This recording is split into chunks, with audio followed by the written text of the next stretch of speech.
बिस्मिल्लाहिर्रहमानिर्रहीम। अस्सलाम वालेकुम माय यूट्यूब फैमिली, कैसे हैं आप? उम्मीद है खैरियत से होंगे और मैं भी खैरियत से हूँ। अल्लाह पाक आप सबको खुश रखे, अपने हिफ्ज़-ओ-अमान में रखें। तो आज मैंने बनाई थी माश की दाल, जो कि बहुत मज़ेदार बन के रेडी हुई थी। तो इसके इंग्रेडिएंट्स आपके साथ में शेयर करूँगी। यहाँ पे मैंने एक प्याज लिया था, कटिंग कर लिया था, 1 टेबल स्पून लहसुन अदरक का पेस्ट था, सब्ज़ मिर्ची थी कटिंग की हुई, और 4 अदद स्मॉल साइज़ के टमाटर थे जिनको मैंने कद्दूकस कर लिया था, और 250 ग्राम माश की दाल थी जिसको मैंने 2 घंटे पहले गर्म पानी में भिगो दिया हुआ था। फिर मैंने फ्लेम को ऑन कर दिया और हाफ कप इसमें ऑयल का शामिल कर दिया। इसमें ज़ीरा, गोल मिर्चें, तड़की वाली मिर्चें और सब्ज़ मिर्ची मैंने ऐड करके इसको हल्का सा सोते कर लिया, और सोते करने के बाद फिर इसमें मैंने कटिंग किया हुआ प्याज शामिल करके उसको भी लाइट सा मैंने सोते कर लिया। प्याज डालने के बाद फिर इसमें मैंने लहसुन अदरक का 1 टेबल स्पून इसमें शामिल कर दिया, और उसको भी मैंने प्याज के साथ मिक्स करके लाइट सा इसे सोते कर लिया। प्याज और लहसुन अदरक के पेस्ट को लाइट सा मैंने गोल्डन कर लिया था, और फिर इसके बाद मैंने 4 अदद टमाटर जो कद्दूकस करके रखे थे वो इसमें शामिल कर दिया। आप इसमें पेस्ट भी शामिल कर सकते हैं। तो उसको भी मैंने मसाले के साथ अच्छी तरह से मिक्स करके, और जो सब्ज़ मिर्ची बची थी वो भी मैंने इसमें ऐड कर दी,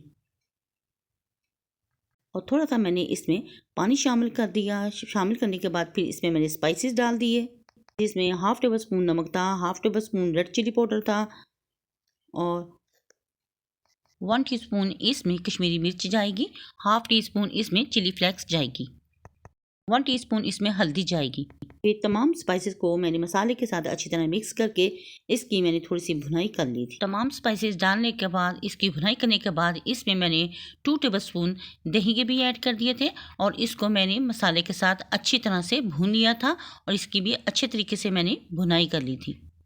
5 मिनट के लिए मैंने इसको ढक्कन दे के स्टीम पे छोड़ दिया था, और जब ढक्कन हटाया तो माशाल्लाह माशाल्लाह हमारा मसाला गल चुका था, टमाटर मेल्ट हो चुके थे, और टमाटरों ने, मसाले ने ऑयल छोड़ दिया हुआ था। और फिर इसमें माश की दाल मैंने भिगो के रखी थी वो इसमें मैंने शामिल कर दी, और ये दाल बहुत मज़ेदार बन के रेडी हुई थी। तो आप इसको ट्राई ज़रूर कीजिएगा। यहाँ पे मैंने सारी दाल मिक्स करने के बाद मसाले के साथ इसकी भुनाई करना शुरू कर दी।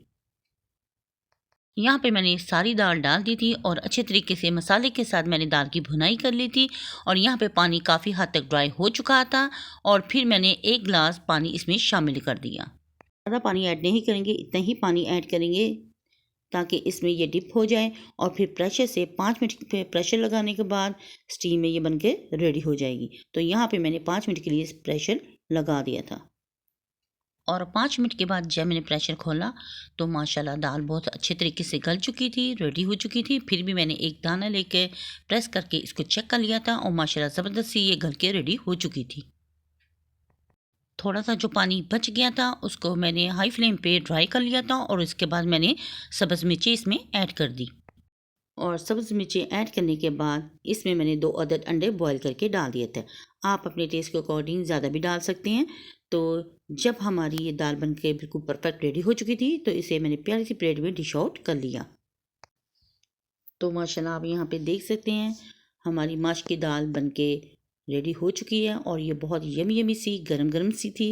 तो खुशबू बहुत अच्छी आ रही थी, और इसको मैंने धनिए और सब्ज़ मिर्च के और लेमन के साथ गार्निश कर लिया था। तो आप इसको बनाएं और ट्राई ज़रूर करें।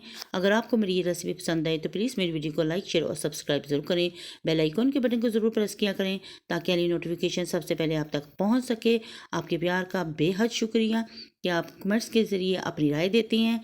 Thank you so much. इसको लाइक, शेयर और सब्सक्राइब भी कर दिया करें।